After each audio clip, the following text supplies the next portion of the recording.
우리는 살면서 피하지 못하고 겪게 되는 사건, 사고가 있습니다. 그중 하나가 교통사고입니다. 발생하지 말아야 할 일이지만 만약 교통사고로 자녀가 장애인이 된다면 어떻게 살아가게 해야 할까요? 먼저 어린이 교통사고 상황을 살펴보겠습니다. 어린이가 보행 중 교통사고가 잦은 곳은 초등학교 주변입니다. 어린이 교통사고의 경우 사고의 60%가량이 학교 300m 이내 스쿨존에서 발생했으며 만 7세 입학한 어린이 사고 비율이 13.2%로 집계됐습니다. 남학생과 여학생 사고 비율은 6대4로 남학생이 높았습니다. 그리고 보행 중 교통사고는 3-40분의 짧은 시간 집중적으로 이뤄지는 등교 시간보다 학년별로 분산되기 때문에 제대로 된 교통지도가 불가능한 하교 시간에 집중적으로 발생하는 것으로 조사됐습니다.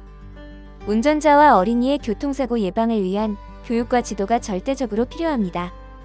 그럼에도 불구하고 교통사고가 발생하면 많이 힘든 시간이 되겠지만 의료기관에서의 치료를 충실히 받으며 이겨내야 합니다.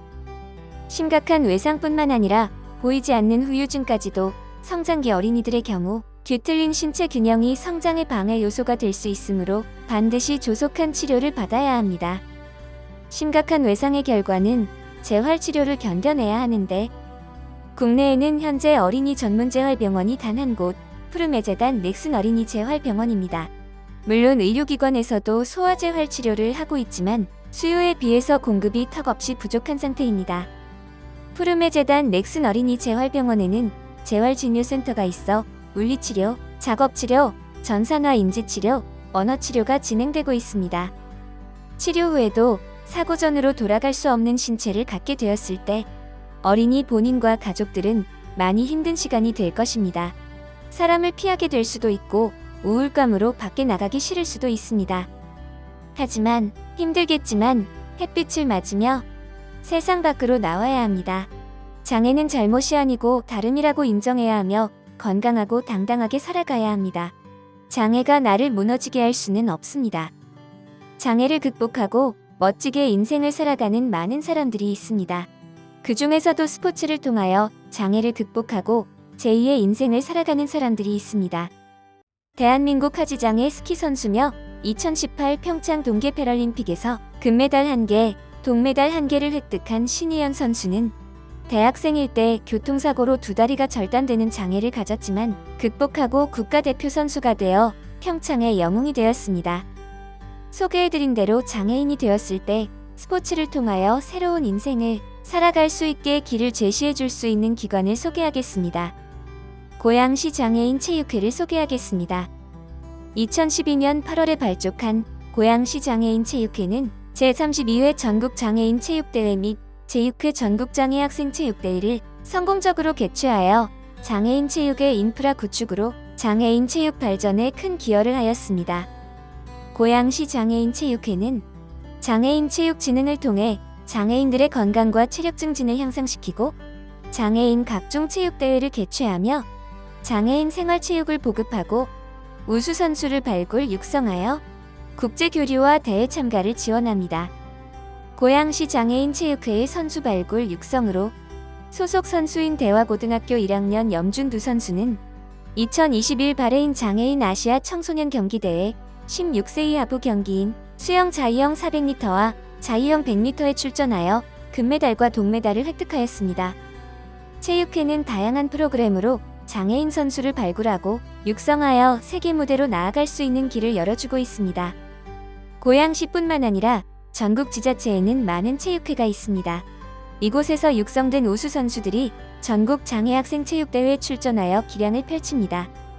다 함께 굳세게 끝까지 화합과 희망의 축제 한마당 슬로건을 내걸고 경기가 치러집니다. 전국 장애학생 체육대회는 장애학생에게 체육활동의 기회를 제공하여 건강 증진과 여가 선용을 목적으로 전국 순회 개최됩니다. 초등학교, 중학교, 고등학교에 재학 중인 장애학생은 누구나 대회에 참가할 수 있으며 장애학생, 비장애학생에게 장애인 체육과 지역의 문화 등을 체험할 수 있는 종합체육 행사로 개최됩니다. 대회를 통해서 장애학생의 학교 체육이 활성화되기를 기대합니다. 포환 던지기에서 금메달을 딴 하태우 선수는 학교 폭력으로 장애를 얻었지만 스포츠를 통해 밝은 모습을 되찾았습니다. 4학년 때 학교 폭력의 피해자로 뇌병변 장애가 생기면서 그 후유증으로 한동안 사람을 두려워했습니다. 태호를 다시 세상 밖으로 이끌어낸 것은 육상이었습니다. 이처럼 장애인에게 스포츠는 사회와의 중요한 소통 창구이지만 아쉽게도 우리나라는 참여율이 저조합니다. 사회를 향한 소통의 문을 열 수 있는 장애인 체육은 이제 선택이 아닌 필수입니다. 전국 장애학생 체육대회를 거치며 발굴된 우수 선수들은 대한장애인 체육회에서 관리 육성합니다. 대한장애인 체육회는 장애인의 건강 증진과 건전한 여가 생활 진작을 위한 생활체육의 활성화, 종목별 경기단체, 장애 유형별 체육단체 및 시도 지부를 지원 육성하고 유형별 장애인 체육의 균형적인 발전을 도모하며 우수한 선수와 지도자를 양성하여 국위 선양 및 국제 스포츠 교류 활동을 통한 국제 친선에 기여함을 목적으로 합니다. 대한장애인 체육회에서 육성하는 국가대표 선수들은 경기도 이천시에 있는 이천선수촌에서 집중훈련을 받게 됩니다. 국가대표로서 출전할 수 있는 대표적인 세계대회로는 패럴림픽, 데플림픽, 스페셜 올림픽이 있습니다. 패럴림픽은 신체 장애인들의 국제 스포츠 대회입니다. 패럴림픽 하계 종목에는 22개의 경기로 골볼, 보치아, 시각, 축구 등이 있고 동계 종목에는 아이스하키, 알파인 스키, 노르딕 스키, 휠체어 컬링, 스노보드가 있습니다. 데플림픽은 청각 장애인을 위한 국제 스포츠 대회로 하계 종목에는 골프, 농구, 레슬링, 축구 등 19개 경기가 있고 동계 종목에는 아이스하키, 컬링, 스노보드 등 5개 종목이 있습니다.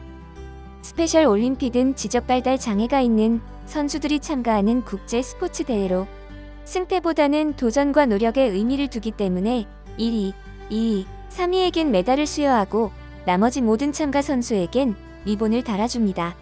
하계 종목에는 골프, 넷볼, 농구, 요트 등 28개 경기가 있고 동계 종목에는 쇼트트랙, 스노보드, 알파인 스키 등 7개 종목이 있습니다.